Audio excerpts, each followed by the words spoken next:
तो दिनांक 12 मार्च से 6 अप्रैल तक जो शुक्र हैं राहु के साथ युति में रहेंगे मेष राशि में। और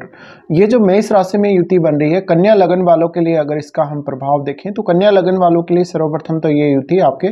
अष्टम भाव में बनेगी। अष्टम भाव में जहां आपके मेष राशि है और आपकी कुंडली में जो शुक्र के पास स्वामित्व है वो आपके सेकंड हाउस का भी है और आपके नवम भाव का भी है। ऐसी कंडीशन में जब ये युति आपके अष्टम भाव में बनेगी तो कुछ रिलेशनशिप को लेके इश्यूज सामने आ सकते हैं। अपने पार्टनर के साथ कुछ मामले आपके ऐसे रहेंगे जहां पे आपकी जो स्थिति है क्लियर नहीं रहेगी। इसके अलावा नया किसी के साथ भी कोई अफेयर वगैरह होना या नया कोई रिलेशन होना, इस प्रकार के चांसेस बहुत ज़्यादा बन रहे हैं इस युति में और सडनली कुछ ना कुछ बड़े चेंजेस आपके सामने आ सकते हैं। इसके अलावा धन से जुड़ी हुई जो स्थितियां उनमें भी सडनली बदलाव हो सकते हैं। अब क्योंकि आपके सप्तम भाव से निकलकर जो शुक्र हैं वो जाएंगे आपके अष्टम में, और जहां सप्तम में वो गुरु के साथ रह चुके, तो गुरु के साथ रहने से उतना ज़्यादा आप उन चीज़ों में डिमांडिंग नहीं रहेंगे।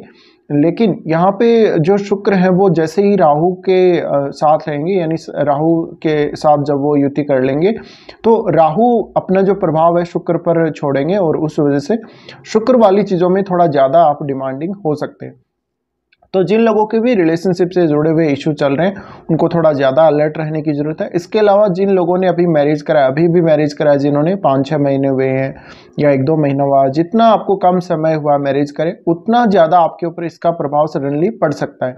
तो इस युति में आपको ये ध्यान रखना है कि आपका जो रिलेशनशिप है वो ना बिगड़े, आपके रिलेशनशिप के इश्यूज ना आए। इसके अलावा आपका कोई और ऐसा पार्टनर बन सकता है, कोई और ऐसा आप किसी और की तरफ झुक सकते हैं। आपको लग रहा है कि आपका जो पार्टनर है वो आपको ठीक तरह से सेटिस्फाई नहीं कर रहा या वो आपके लिए ठीक प्रकार से एलिजिबल नहीं है, आपके अकॉर्डिंग वो नहीं है, उसमें कोई ना कोई कमी है, तो इस वजह से आपका सडनली किसी और से भी मिलना हो सकता है। अब वो आपकी मुलाकात वो फेस टू फेस भी हो, भले ही वो किसी भी तरीके से हो, लेकिन यहाँ पर जो सडनली जो इवेंट्स इस प्रकार के आने वाले हैं उसमें आपको सावधानी बहुत ज़्यादा रखनी है क्योंकि ये लॉन्ग लास्टिंग नहीं रहने वाले। हाँ,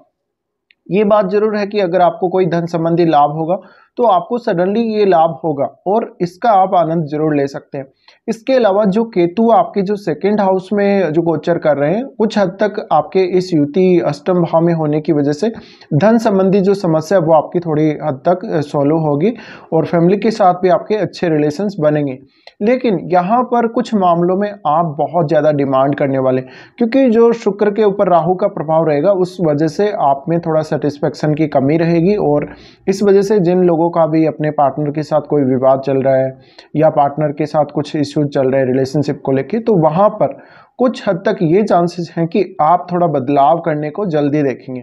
और ये जो युति है वो मेष राशि में हो रही है, राहु और शुक्र की मेष राशि में हो रही है। तो देखिए यहाँ कोई भी सडनली आप डिसीजन ना लें, यहाँ पे बहुत सोच समझ के डिसीजन लें। दूसरा, इसका जो प्रभाव है वो लॉन्ग लास्टिंग नहीं रहने वाला, यानी जैसे ही शुक्र आगे बढ़ेंगे तो इसका जो प्रभाव वो खत्म हो जाएगा।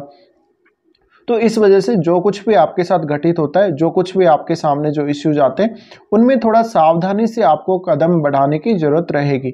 इसके अलावा सबसे ज़्यादा प्रभाव आपके इन-लॉज के साथ जो आपके रिलेशन है उनके ऊपर पड़ेगा और सडनली अगर आपके इन-लॉज के साथ आपके जो रिलेशन है वो अभी तक ठीक नहीं चल रहे थे, किसी वजह से कुछ दिक्कत चल रही थी, तो अब आपके जो रिलेशन है अपने इन-लॉज के साथ बहुत अच्छे रह सकते हैं। इसके अलावा आपको पैतृक संपत्ति वगैरह में भी बहुत बड़ा कोई फायदा हो सकता है। लेकिन यहाँ पर शुक्र का राहु के साथ युति करना रिलेशनशिप में बहुत ज़्यादा असंतुष्टि को दिखाता है, आपके जो सेक्सुअल ऑर्गन्स हैं उनसे रिलेटेड कुछ इश्यूज को दिखाता है, आपके बवासीर जैसी समस्या या आपके रिलेशनशिप में कोई और इस प्रकार का इश्यू जहाँ पे आपका जो रिलेशनशिप है उसमें आपको बहुत ज़्यादा असंतुष्टि फील होगी, ऐसा कुछ दिखाता है। इसके अलावा आपका कोई छुपा हुआ कोई किसी से कोई प्रेम संबंध है, कोई आपका अफेयर है, तो उनके साथ आपके जो रिलेशनशिप है उनको भी ये स्थिति दिखाती है। ऐसी कंडीशन में आपको यही ज़रूरत है, आपको यही जो है सावधानी रखनी है कि यहाँ पे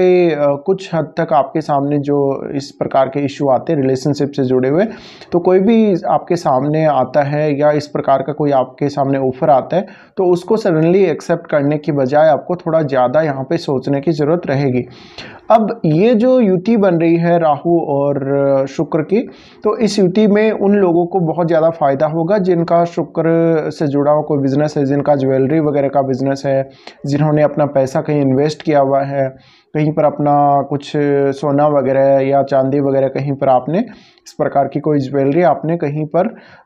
लगाई हुई है, अपनी कहीं गिरवी रखी हुई है, या कोई और ऐसा जो काम है आपका, अगर आपने कहीं से पैसे वगैरह उधार लिए हैं तो उन पैसों को आप जल्दी चुका पाएंगे। लेकिन कुछ हद तक अगर आप अपनी स्थितियों पे कंट्रोल नहीं रखते हैं, कुछ मामलों में आपके कंट्रोल रखना बहुत ज़्यादा ज़रूरी है। और धन का जो खर्चा है आपको कितना करना है, इसके लिए आपको बजट बना के चलना चाहिए। अगर आप सडनली कोई बहुत बड़ा खर्चा भी कर देते हैं तो एक समय के लिए ये आपके लिए ऐसी स्थिति बन सकती है जहाँ पे आपकी जो फाइनेंशियल कंडीशन है वो बहुत ज़्यादा उतार चढ़ाव भरी रह सकती है। लेकिन राहु और शुक्र की इस युति में आपको कुछ लग्जरी चीज़ों का फायदा होगा, कुछ ऐसी चीज़ों का जिनको शुक्र आपके जीवन में रिप्रेजेंट कर रहे हैं। इसके अलावा आपको कुछ ऐसा लजीज भोजन खाने की इच्छा हो, फैमिली के साथ एंजॉय करने की इच्छा हो, तो इस प्रकार की कुछ इच्छाएं आपकी पूरी होने वाली। लेकिन यहाँ पर राहु और शुक्र का अष्टम भाव में होना कुछ ना कुछ इश्यूज आपके जीवन में जरूर लेके आएगा। रिलेशनशिप के इश्यूज हैं, प्रेम संबंधों से जुड़े हुए कुछ इस प्रकार के इश्यूज हैं, और जो आपकी लव लाइफ है, जो आपकी पर्सनल लव लाइफ जो आपकी है, उसको लेके कुछ सडनली आपके सामने कुछ इश्यूज आ सकते हैं। तो इसमें आपको अलर्ट रहना बहुत ज़्यादा ज़रूरी है। और आप अगर कोई ऐसा बिजनेस कर रहे हैं जो शुक्र से जुड़ा हुआ है तो उससे आपको सडनली धन का फायदा बहुत बड़ा हो सकता है। तो यहाँ पे आपको तभी ज़्यादा फायदा है, या उन्हीं लोगों को ज़्यादा फायदा है जिनका शुक्र से जुड़ा हुआ कोई भी काम है, शुक्र से जुड़ा हुआ जिनका कोई बिजनेस है। इसके अलावा ये स्थिति में आपको जो भी गेन होगा वो काफ़ी सडनली होगा, काफ़ी अचानक होगा, या जो भी आपके मन में जो इच्छा आएगी, जो आपका मन जो इच्छा रखेगा वो बहुत सडनली होगा, और इसका प्रभाव भी ऐसा ही रहेगा। तो इसको आपको संभालने की ज़रूरत रहेगी, और यहाँ पे आपको क्या डिसीजन लेना है उसके बारे में बहुत सोच विचार कर आगे बढ़ने की ज़रूरत रहेगी। तभी आप इनके जो नेगेटिव प्रभाव है उनको दूर कर सकते हैं।